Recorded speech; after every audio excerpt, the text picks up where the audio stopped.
Pada kesempatan malam hari ini, di malam Senin ya, atas kudroh irodah serta inayah Allah, khususnya kami dari Bogor bisa bersilaturahim dengan keluarga di sini, dan kami ucapkan terima kasih atas sambutannya yang luar biasa. Mudah-mudahan pertemuan kita ini mendatangkan keberkahan dari Allah Subhanahu wa taala. Pada kesempatan yang berbahagia ini, izinkan saya untuk mengingatkan khususnya diri pribadi dan umumnya untuk semua yang hadir pada kesempatan ini tentang keluarga ya, tentang keluarga. Kalau kita membaca Al-Qur'an, Allah Subhanahu wa taala itu telah menjelaskan di dalam Al-Qur'an itu paling tidak ada 4 tipe keluarga ya. Pertama, ada keluarga yang suami istri itu sama-sama soleh.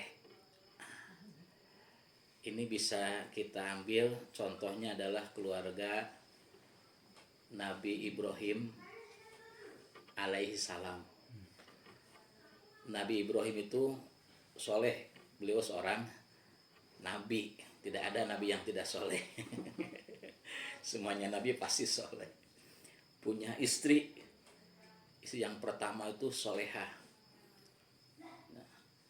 Solehahnya seorang istri itu kan menurut para bapak-bapak adalah ketika mengizinkan suaminya menikah lagi. Kata bapak-bapak ini juga.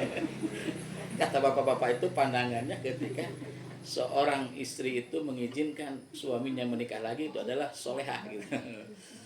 Nah, Siti Sarah itu mengizinkan Nabi Ibrahim untuk menikah lagi ketika pada saat sudah usia rumah tangganya lama, belum dikaruniai juga keturunan. Maka Siti Sarah menganjurkan Nabi Ibrahim untuk menikah. Maka menikahlah Nabi Ibrahim kepada istri yang kedua yang bernama Siti Hajar ya. Dari Siti Hajar inilah Allah mengurniakan Nabi Ibrahim dengan Siti Hajar putra yang bernama Nabi Ismail. Ternyata Nabi Ismail juga adalah putra yang soleh.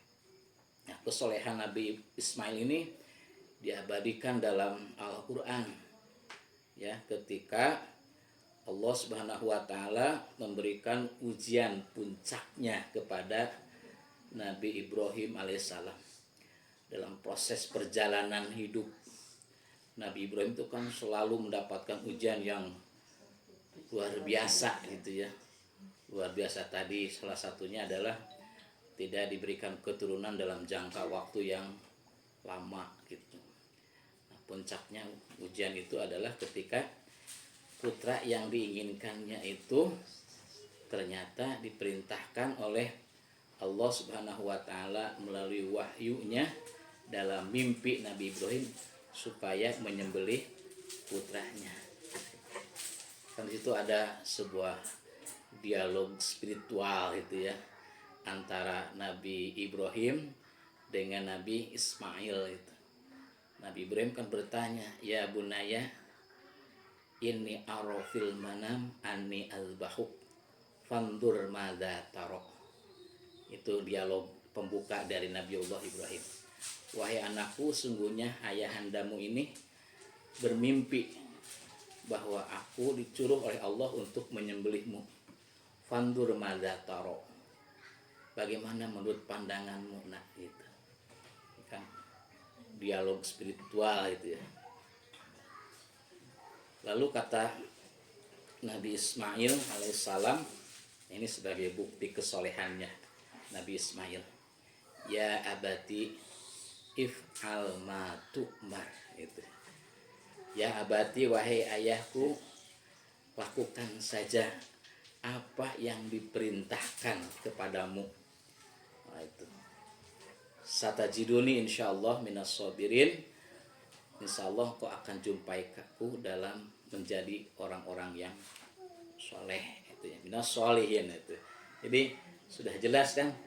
Jadi ayahandanya Nabi Ibrahim adalah sosok ayah yang soleh. Kemudian ibundanya Siti Hajar juga wanita yang solehah. Dan Nabi Ismail sebagai anaknya, putranya juga soleh.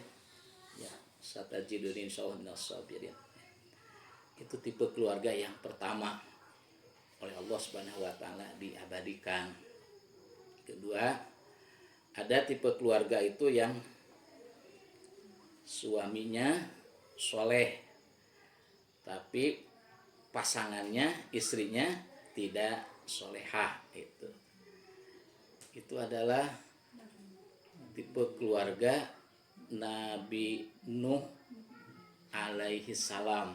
Nah, Nabi Nuh alaihi salam itu punya istri namanya Wailah.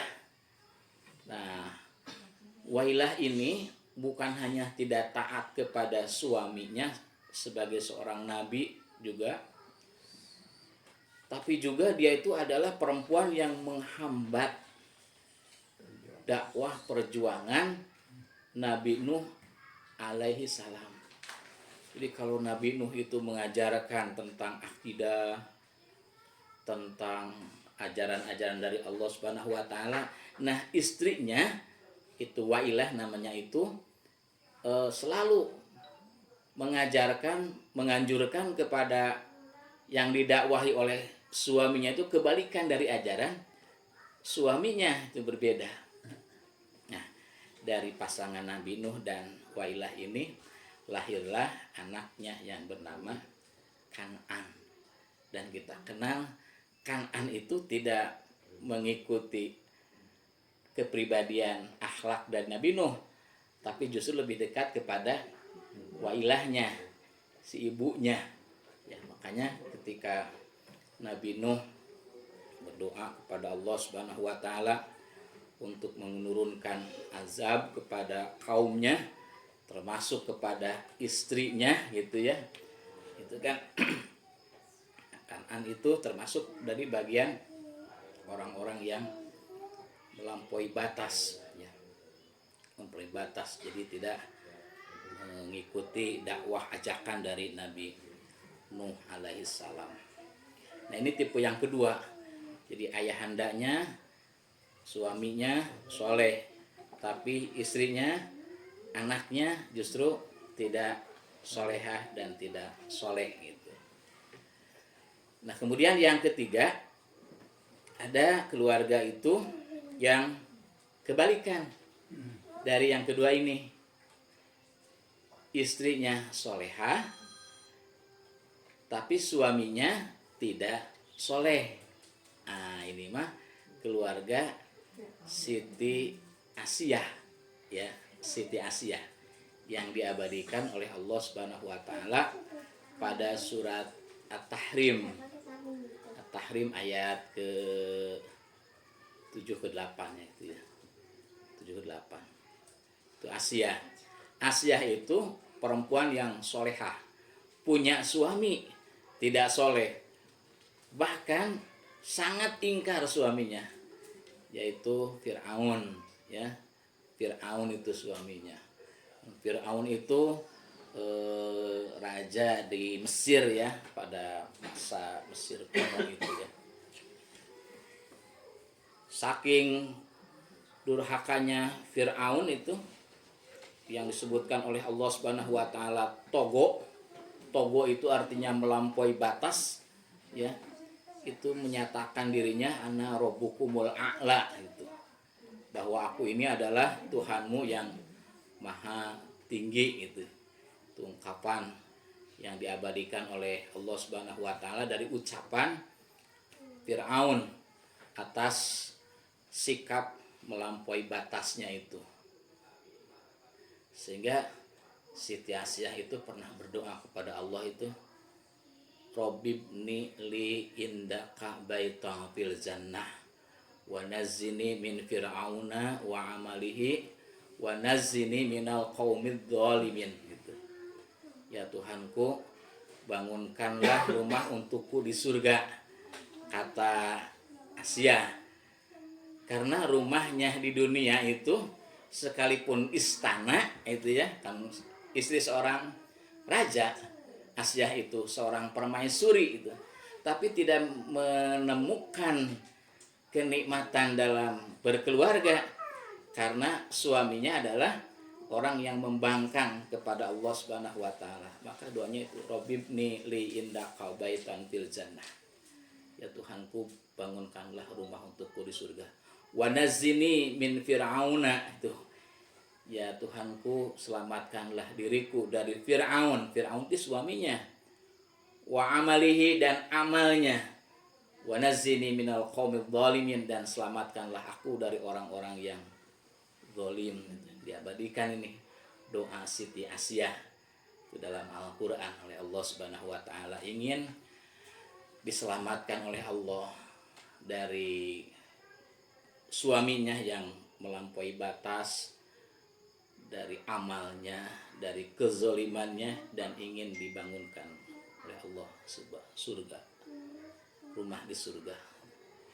Nah, ini tipe yang ketiga. Jadi kebalikan dari tipe yang kedua.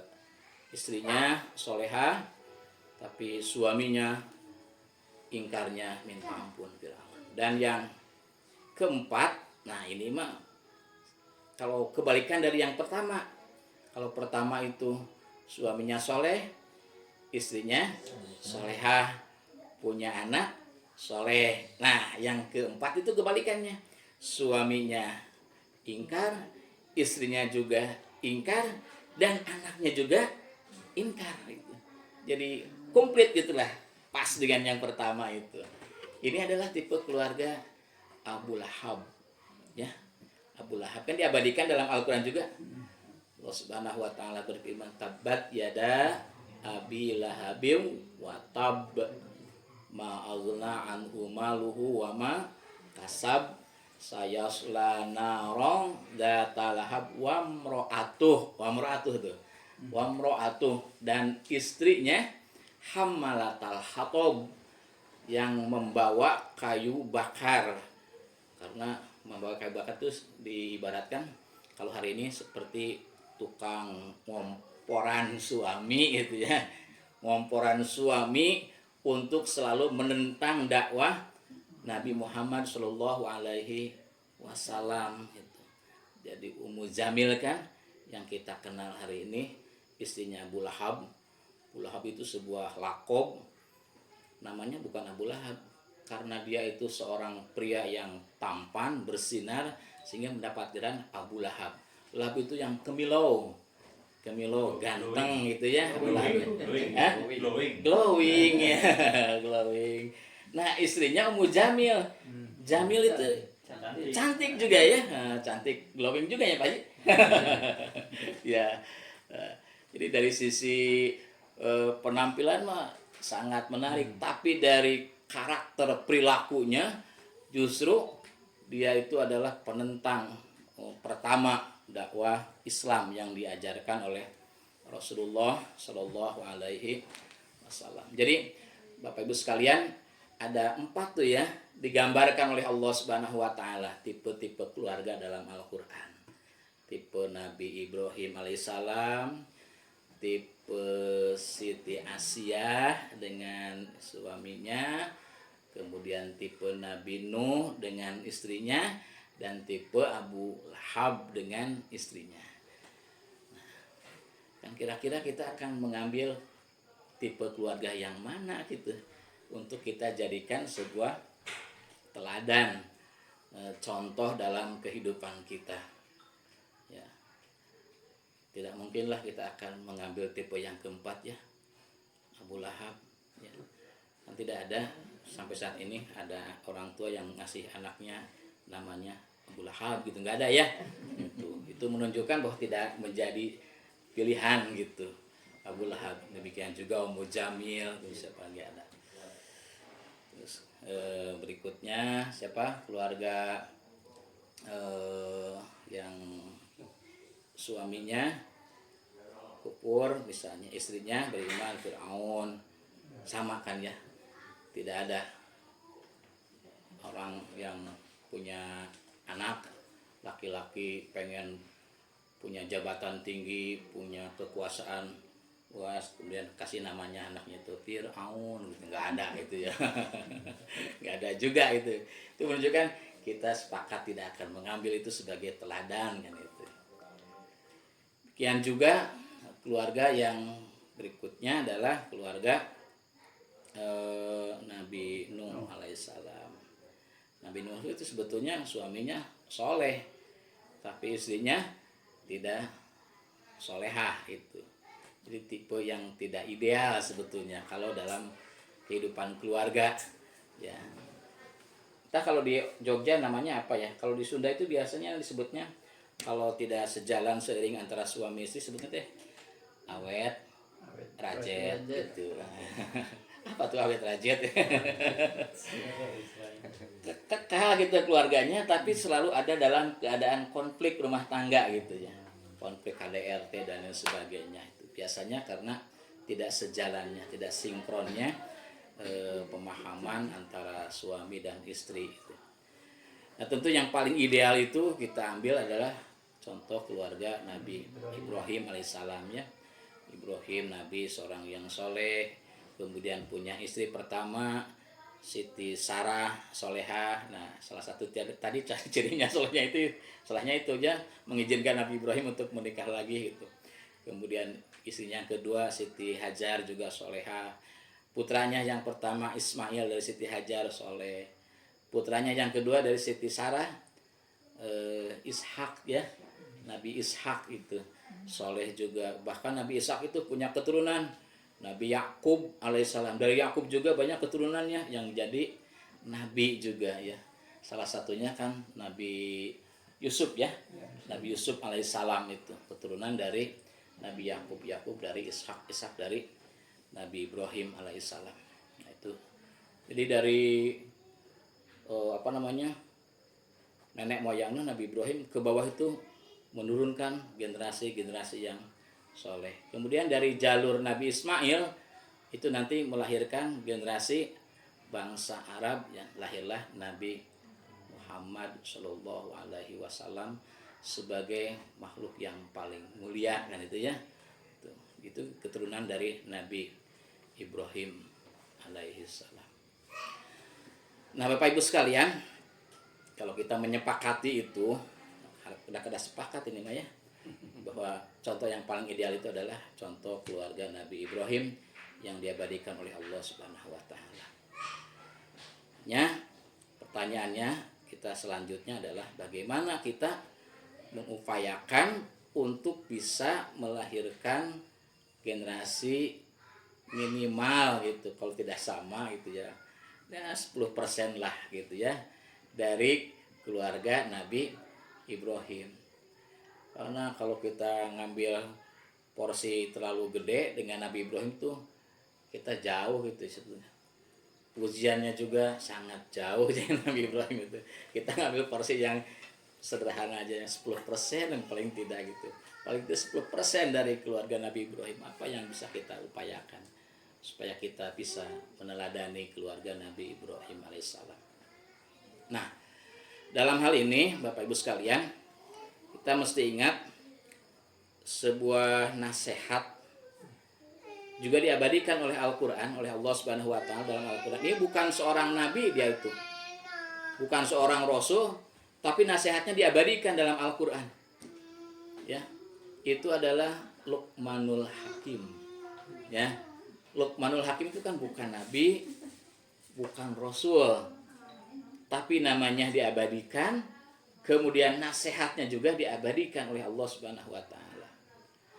Mulai dari ayat ke-12 sampai ayat ke-16 itu nasihat-nasihat Luqmanul Hakim kepada putranya. Kalau kita ringkaskan, paling tidak sesuai dengan prinsip-prinsip dari ajaran agama yang kita anut gitu ya.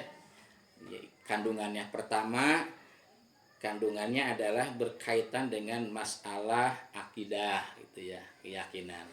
Itu dari firman-Nya, ya bunaya la tusyrik billah inna syirka la dzulmun adzim. Wahai anakku, ya bunaya, ini sebuah panggilan yang lembut dari seorang ayah kepada putranya. Ya bunaya, wahai anak king. Sama di Jawa anak king gitu. Anak king.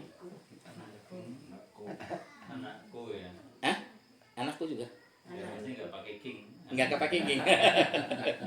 Nah kalau di Sunda pakai king ya, Pak Ji. Anak king, jimat awaking.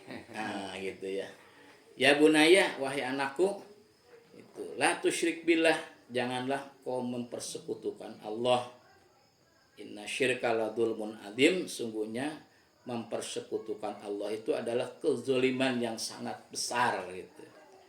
Tidak ada kezaliman yang lebih besar daripada mempersekutukan Allah Subhanahu wa taala dengan apapun.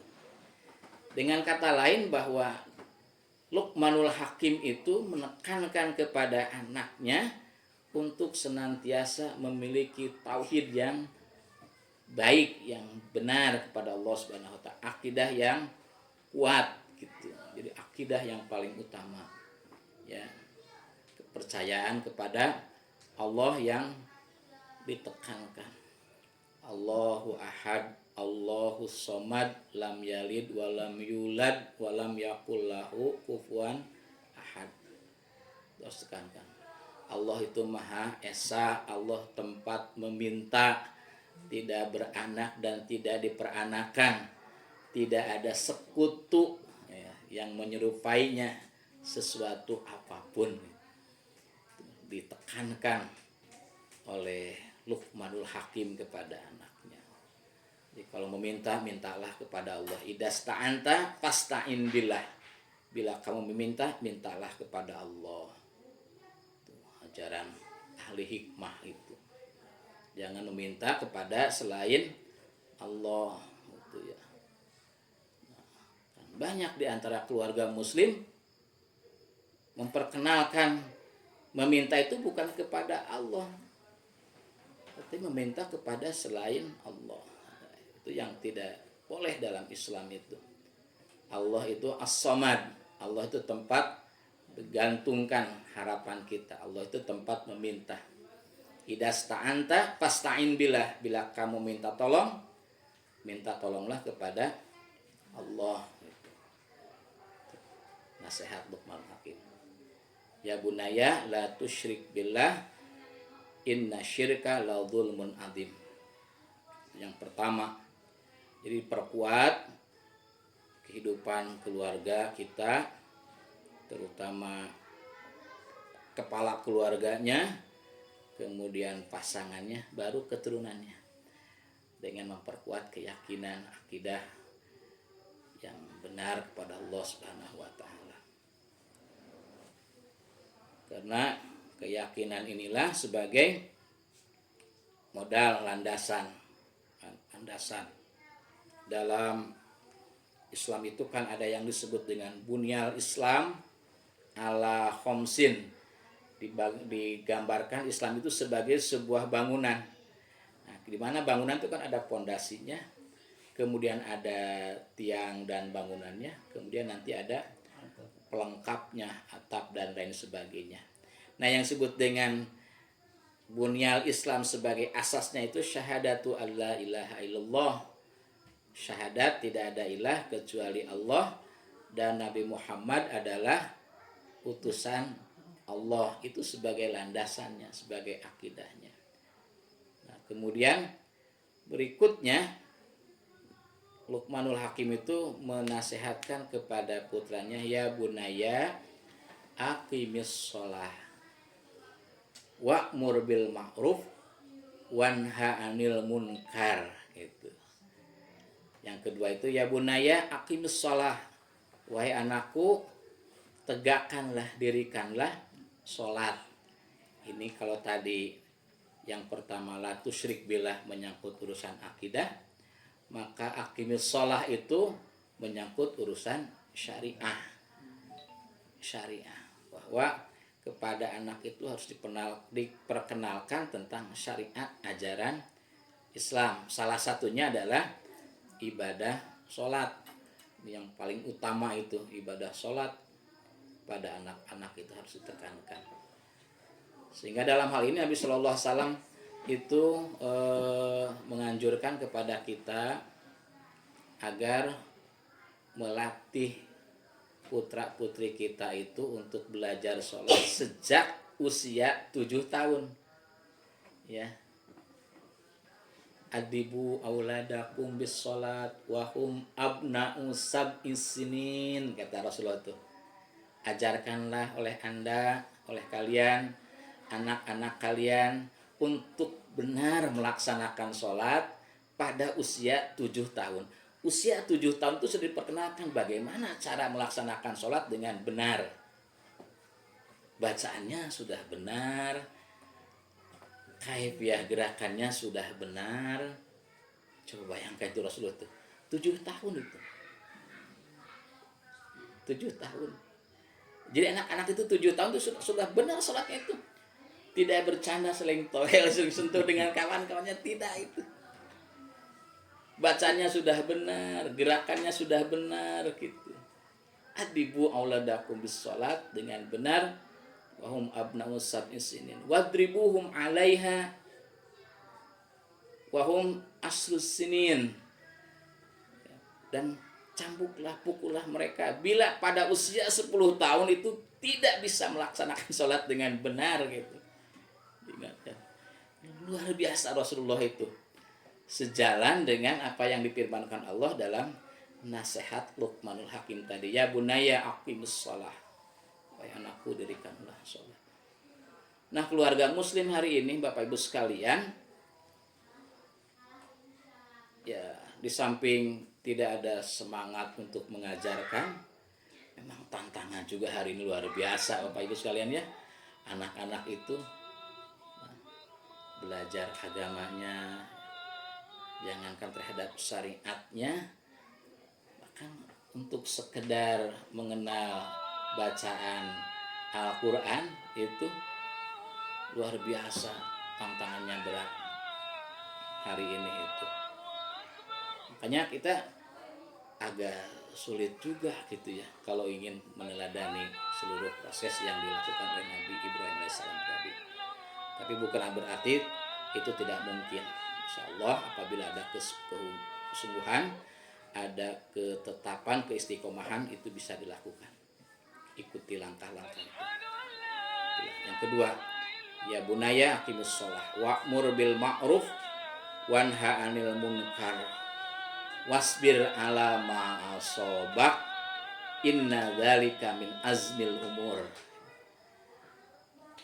Belajarlah untuk beramar ma'ruf, kemudian belajarlah untuk bernahi mungkar. Itu sudah diperkenalkan kepada anak. Amar ma'ruf, nahi mungkar, ini baik, ini tidak baik, itu harus diperkenalkan.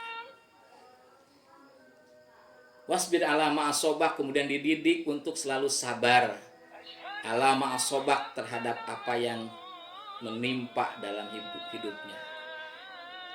Karena tadi untuk menguatkan akidah, menjalankan syariah, kemudian melakukan amar ma'ruf nahi munkar, itu tantangannya tidak mudah dan tidak ringan. Maka itu wasbir ala ma'asobak, itu harus senantiasa sabar. Inna dzalika min azmil umur, karena itu ada sepenting-penting urusan. Min azmil umur, ulul azmi itu Pak ya. Ada istilah ulul azmi itu para nabi dan para rasul yang memiliki keistimewaan. Ada 5 ya Pak ya, yang kita kenal dulu waktu saya belajar di diniyah itu. Boleh disebutnya mimin apa mimim gitu ya. Nabi Musa, Nabi Isa, Nabi Muhammad, Nabi Ibrahim, dan Nabi Nuh alaihissalam. Itu nabi dan rasul yang memiliki keistimewaan yang disebut dengan ulul azmi. Ulul azmi. Dzalika min azmil umur. Nah, perkara-perkara yang tadi ya bunaya la tusyrik billah, ya bunaya aqimis shalah, itu azmil umur, perkara-perkara yang istimewa. Kata Allah itu yang harus ditanamkan, yang harus diajarkan kepada putra putri kita supaya tadi kita bisa mengambil salah satu teladan dari keluarga yang diabadikan oleh Allah Subhanahu wa taala dalam Al-Qur'an, itu Nabi Ibrahim alaihissalam. Nah, kemudian yang ketiganya, nah kalau yang tadi masalah akidah, ya bunaya la tusyrik billah. Yang kedua, ya bunaya aqimis shalah, masalah syariah. Yang ketiga, ya bunaya la tusair khaddaka linnas wala tamshi fil ardi marha. Itu berkaitan dengan akhlak, budi pekerti gitu ya. Ya bunaya, wahai anakku, wala tamshi fil ardi marha, janganlah kamu berjalan di muka bumi itu dengan angkuh, marha dengan sombong, dengan takabur. Salah satu bentuk kesombongan itu kan dalam sikap gerak tubuh itu ya sudah bisa kelihatan. Kalau saya kemarin sejak hari Sabtu subuh sudah ada di sini, sholat berjamaah di mana? Di musola dekat homestay itu ya. Sejak dari musola bertemu dengan orang-orang yang di masjid, di musola itu luar biasa, tidak angkuh. Saya lebih muda, mereka menyapa lebih dulu, luar biasa. Itu menunjukkan bahwa didikannya sejak kecil, ya sejak dini ditanamkan oleh orang tuanya, sehingga pada usia yang dewasa itu benar-benar menjadi sebuah kepribadian yang indah gitu ya, yang menarik, sehingga orang itu tertarik justru dengan kepribadiannya, dengan perlakuannya terhadap kita. Itu wala tamsi fil ardi marha. Gitu. Janganlah kamu berjalan di muka bumi itu dengan sombong, dengan angkuh. Berkaitan dengan tiga akhlak. Jadi dari ungkapan yang diabadikan oleh Allah Subhanahu wa taala merupakan pernyataan dari Luqmanul Hakim itu, ya ada tiga Bapak Ibu sekalian. Satu menyangkut masalah akidah, yang kedua menyangkut masalah syariah, dan yang ketiga menyangkut masalah akhlak ya, adab, etika itu. Nah, ini tiga hal yang sesungguhnya merupakan inti dari ajaran Islam.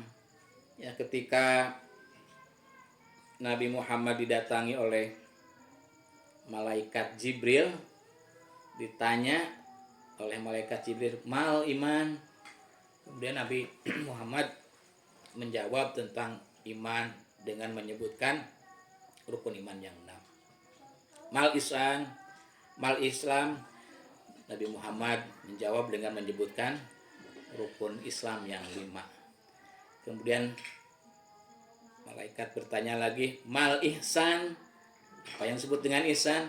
Kemudian Nabi Muhammad menjawab, anta'budallaha ka'annaka tarahu fa illam takun tarahu fa innahu yarak. Bahwa ihsan itu adalah kamu beribadah kepada Allah seolah kamu melihatnya, sekalipun kamu tidak melihatnya, sungguhnya Allah Maha melihat kepada kamu. Ihsan itu makomnya itu lebih tinggi dari sekedar Islam ya. Islam. Kalau Islam itu melaksanakan sesuai dengan yang diperintahkan. Nah, kalau ihsan itu mengamalkan sesuatu kebaikan melebihi dari apa yang diperintahkan. Ya. melebihi dari apa yang diperintahkan. Saya teringat Pak Haji dengan cerita inspiratif yang disampaikan oleh Mas Agung tentang in ahsantum li anfusikum itu, tentang seorang ibu kos ya, ibu kos yang setiap pekan itu menyiapkan kepada anak-anak kosnya itu nasi ulam, nasi ulam berbungkus daun pisang. Itu luar biasa itu ya. Seorang ibu kos itu kan tidak ada kewajiban sesungguhnya untuk memberikan nasi kepada anak-anak kosnya ya. Pokoknya anak kosnya itu disiapkan tempat untuk kos ya silakan, kalau bisa bayar ya bayar, kalau tidak bisa bayar ya keluar dari tempat kosannya.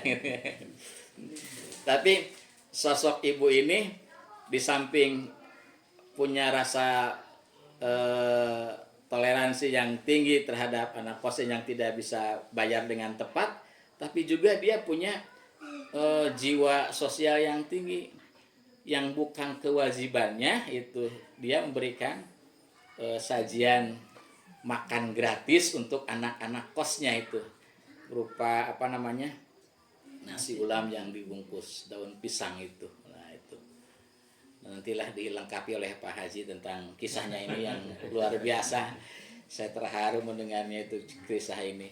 Yang intinya bahwa kita itu dianjurkan untuk melakukan sesuatu kalau itu adalah kebaikan, itu melebihi dari kewajiban yang harus kita tanggung gitu ya, intinya gitu. Jadi in ahsantum li anfusikum. Dan itulah ajaran tentang ihsan. Jadi ihsan itu seseorang mampu melakukan kebaikan melebihi kewajibannya gitu. Jadi kalau kewajibannya 10, maka dia akan berbuat itu 15. Maka yang 5-nya sebagai ihsan gitu ya. Dan itu adalah pribadi yang istimewa di hadapan Allah Subhanahu wa taala. Lalu ketika malaikat selesai bertanya kepada Nabi Muhammad, dengan keluar ke malaikat itu ya. Lalu kata Nabi Muhammad kepada para sahabat, tahu kalian siapa yang barusan bertanya kepadaku? Pada sahabat menjawab, tidak ada yang tahu. Allahu wa rasuluhu a'lam. Allah dan Rasulnya yang tahu, kata para sahabat. Itu yang bertanya barusan itu adalah malaikat Jibril, atakum yu'allimukum dinakum. Malaikat datang kepada kamu dan mengajarkan tentang intisari ajaran agamamu, yaitu ajaran Islam, yang mengajarkan 3 hal tadi, tentang keimanan yang disebut dengan akidah, yang kedua tentang Islam yang disebut dengan syariah, dan yang ketiga tentang ihsan yang disebut dengan akhlakul karimah gitu. Nah inilah salah satu yang bukan mungkin sesuatu yang memang insya Allah akan bisa meniru keteladanan Nabi Ibrahim alaihissalam bila kita menguatkan diri dengan keyakinan yang benar kepada Allah, menyempurnakan amal kita sesuai dengan syariah, dan berbuat ihsan, amal-amal itu melebihi kewajiban yang telah ditaklifkan kepada kita oleh Allah Subhanahu wa taala. Saya kira demikian Bapak Ibu sekalian. Sekalipun singkat ya, mudah-mudahan ada sesuatu yang bisa diambil hikmahnya. Mohon maaf apabila banyak kekurangannya. Ini dah Pak Haji ge ulah lamiting. Kita akan melanjutkan perjalanan. Terima kasih. Aku lu qouli hadza wa astaghfirullah li wa lakum. Rabbana dhalamna anfusana wa illam taghfir lana wa tarhamna lanakunanna minal khasirin. Rabbana hab lana min azwajina wa dzurriyyatina qurrata a'yun waj'alna lil muttaqina imama. Rabbij'alni muqimas shalah wa min dzurriyyati rabbana wa taqabbal du'a. Rabbana atina fid dunya hasanah wa fil akhirati hasanah wa qina adzabannar. Walhamdulillahi rabbil alamin. Assalamualaikum warahmatullahi wabarakatuh. mungkin ada yang perlu ditanyakan. Jangan atuh. Enggak ya. Mungkin satu hal tadi yang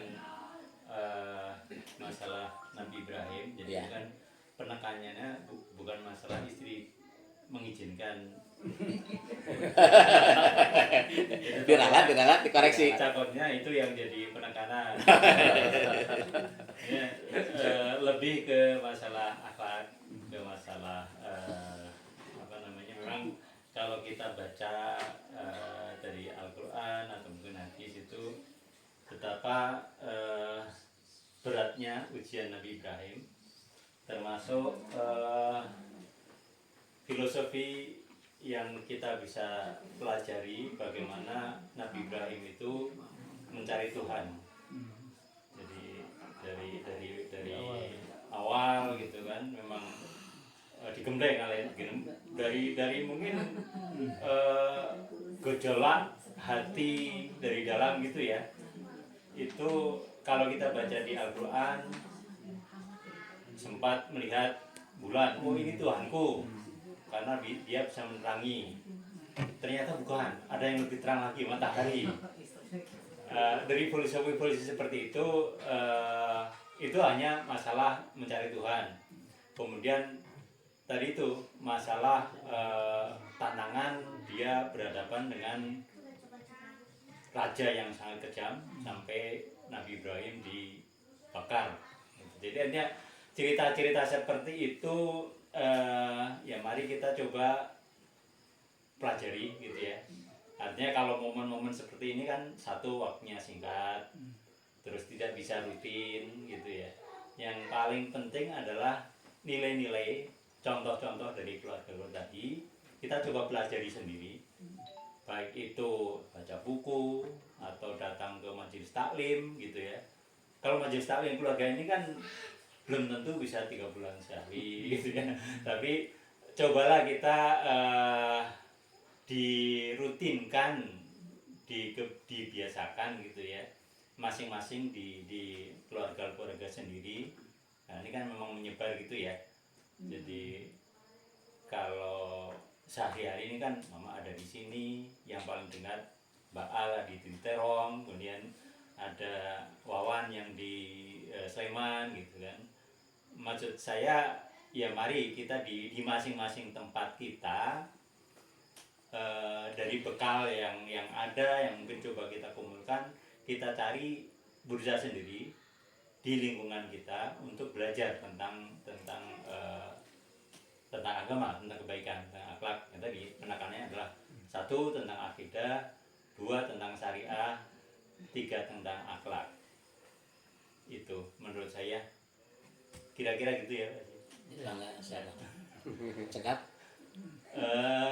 Mungkin kalau Pak Ustadz nggak bisa jawab kan ada Pak Wahab, ada Ustadz Nufi. Iya. Mungkin saya bisa bantu dikit-dikit gitu ya. Atau mungkin mama ada ya unek-unek gitu ya, unek-unek, nggak usah nyinggung satu nunjuk satu ABC itu ada apa gitu, tapi artinya mungkin ada kerentek yang pengen diomongin ya, mungkin monggo. Assalamualaikum warahmatullahi wabarakatuh. Waalaikumsalam. Alhamdulillah kita pribadi dan kita seketurunan mudah-mudahan dapat istilahnya dapat mengamalkan apa yang sudah disampaikan kepada kita. Amin. Dan aku pun sendiri mudah-mudahan dapat mendengarkan, dapat berusaha, dapat mengamalkan semampu-mampunya. Kita mohon doanya. Amin. Nah, masalah-masalah yang lainnya, marilah kita, anak-anakku semuanya, keturunanku semuanya, memilih di antara satu yang sudah lima ya Pak ya?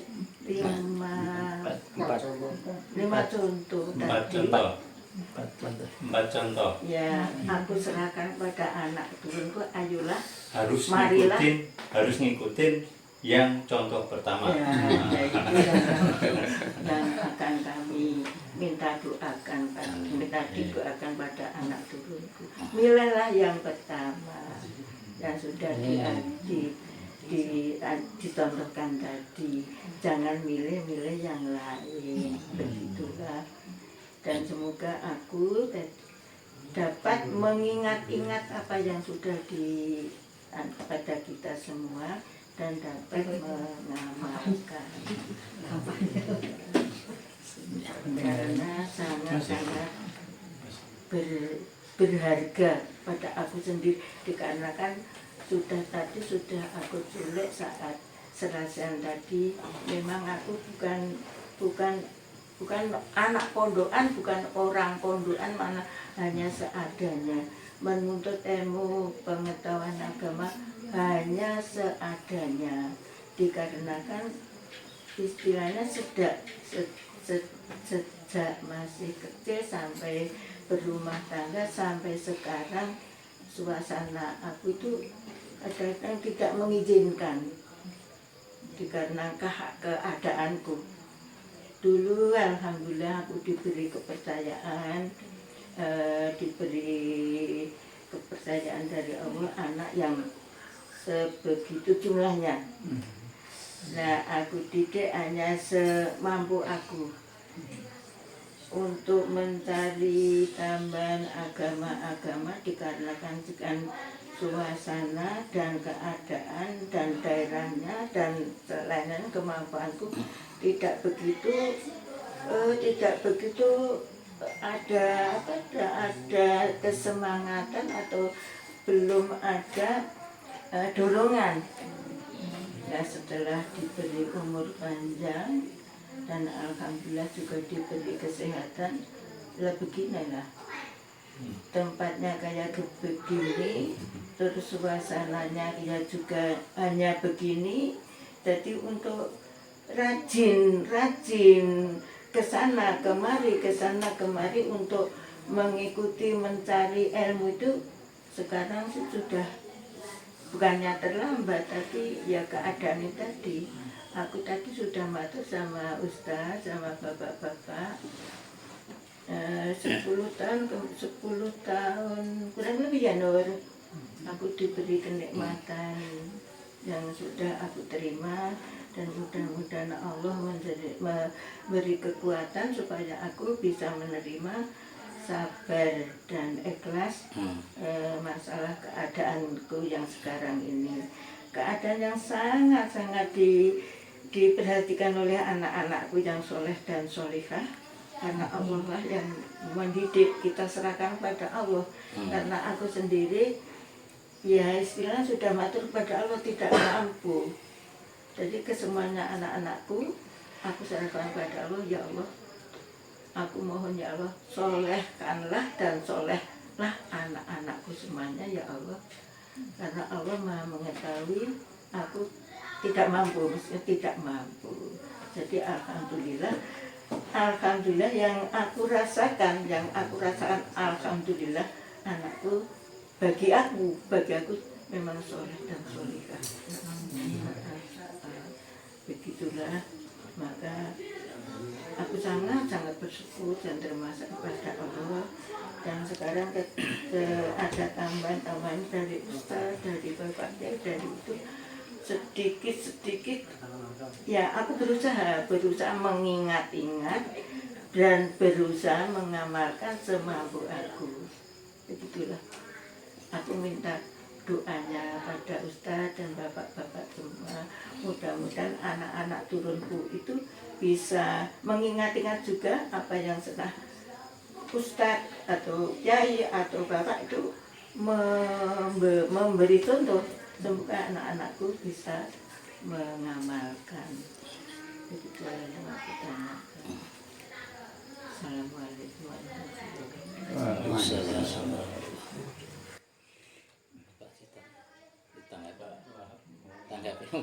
wabarakatuh. Mohon tambahannya Ustaz. Alhamdulillah wa kafa wassalatu wassalamu ala nabiyil mustafa wa ala alihi wa ashabihi ahli sidqi wa wafa. terima kasih kepada keluarga ibu yang telah dapat menerima kami rombongan, walaupun hanya 2 orang ya, rombongan dari Bogor. Dan dalam ada lingkungan seperti ini kami sangat cukup bergembira sekali ada sambutan seperti ini. Apa yang disampaikan tadi oleh ibu, mudah-mudahan anak cucu ibu itu semuanya itu menjadi soleh dan solehah. Apa yang dikemukakan tadi ibu itu memang betul-betul keadaannya, pilihannya tidak lepas dari pilihan yang pertama tadi, yaitu Nabi Ibrahim. Sebagaimana Nabi Ibrahim itu semuanya itu permohonan-permohonannya itu dikabulkan oleh Allah Subhanahu wa taala. Kenapa? Karena ketaatannya dalam menegakkan agama Islam. Nah, untuk itu tadi ibu walaupun dulu tadi pernah berbicara yang diberikan cobaan untuk begitu berat ya, begitu berat diberikan percobaan. Nah, mudah-mudahan dengan adanya percobaan itu adalah menjadi ampunan Allah Subhanahu wa taala, sehingga dosa-dosa yang telah ada itu dihilangkan oleh Allah Subhanahu wa taala. Dan kini mungkin ibu tinggal merasakan kenikmatan dari hasil usaha ibu yang begitu besar jasanya terhadap anak ibu dan anak cucu ibu. Kami menyampaikan doa semoga ibu diberikan kesehatan dan di dalam ada keridhaan Allah Subhanahu wa taala. Sebab sebaik-baik manusia adalah yang dipanjangkan umurnya dan baik amalnya.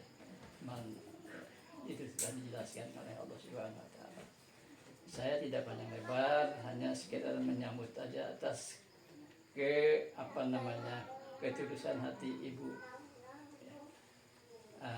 Saya kira itu saja mungkin yang dapat saya sampaikan. Mudah-mudahan amal ibadah ibu itu diterima oleh Allah Subhanahu wa taala. Amin. Ya. Assalamualaikum warahmatullahi wabarakatuh. Ada yang mau disampaikan lagi mungkin Pak D, Mbak Budi gitu. Kalau tidak ada ya mungkin kita cukupkan. Kalau nanti tadi ada permintaan mama untuk didoakan tuh, ya insya Allah sebenarnya udah disampaikan doanya. Dan doa yang paling makbul tentu ada waktu mustajab, ada syarat-syarat doa. Dalam hal ini adalah ketulusan, keyakinan. Kita tahu waktu mustajab itu adalah salah satunya itu di sepertiga malam ya. Jadi ya monggo dibiasakan gitu ya untuk doa-doa di saat mustajab.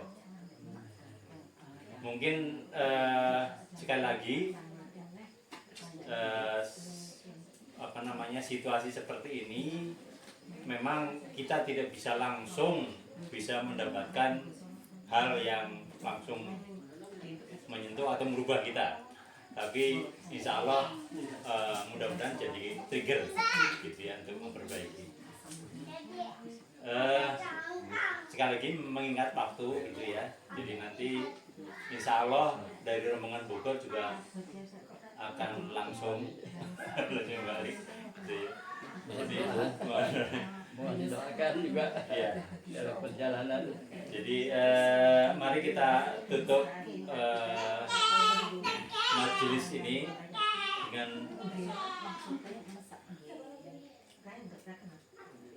udah. Oh enggak. Ada apa ke mana Keraguan-raguan. keraguan minta tanya, tapi jangan diketawain karena aku hanya itulah yang aku ragu. Surat tabat. Surat Ah, surat tabat. dapat jatah Tabat bila jatah. kuatat. Kayaknya aku itu kalau makmum ya dengan siapa saja makmum, kok jarang sekali dengar tabat jatah itu dibaca dalam sholat.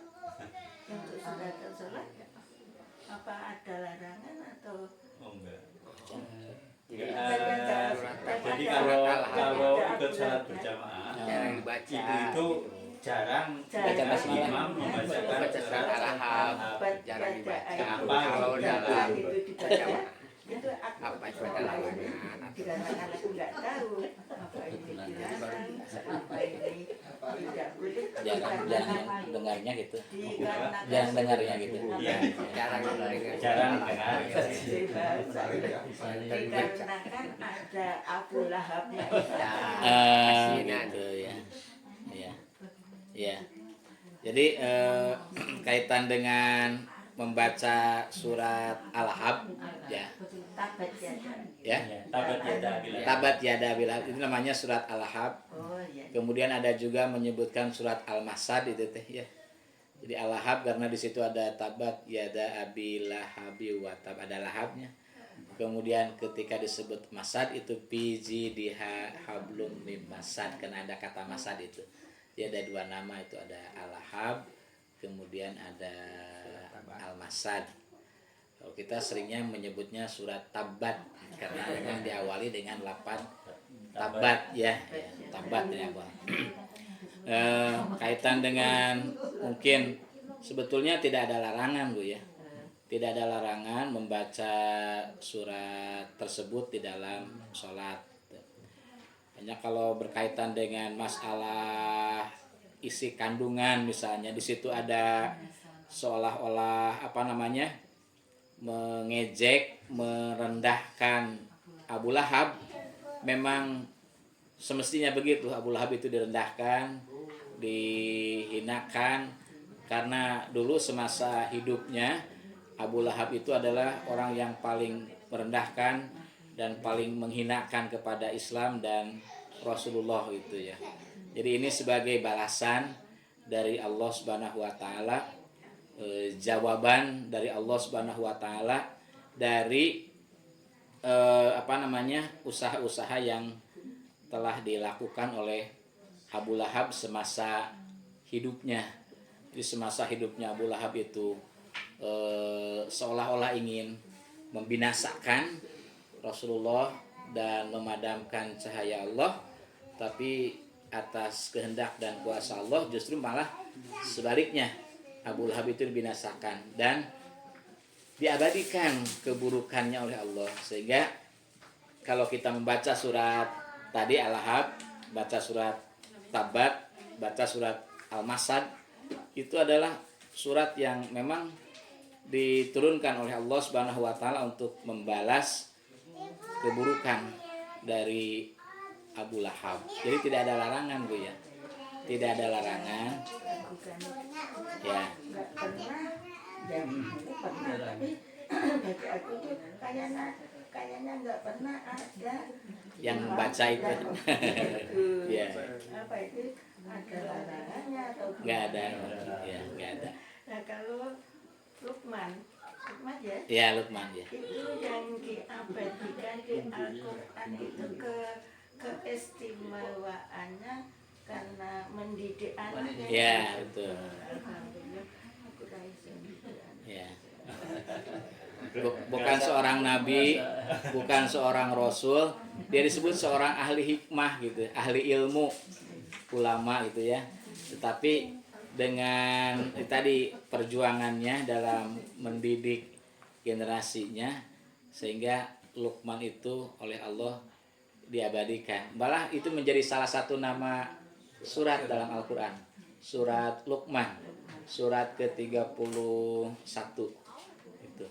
Kan tidak ada kan selain Nabi dan Rasul itu yang diabadikan namanya oleh Allah kecuali Luqman itu ya. Maryam. Anissa kalau Maryam. Ali Imran ya, termasuk Ali Imran. Jadi abadikan di Al-Quran. Keistimewaan dalam ini. Jadi didik anak-anak, Iya, didik anak. hikmahnya Oh iya. mendidik anak-anaknya itu dengan penuh hikmah,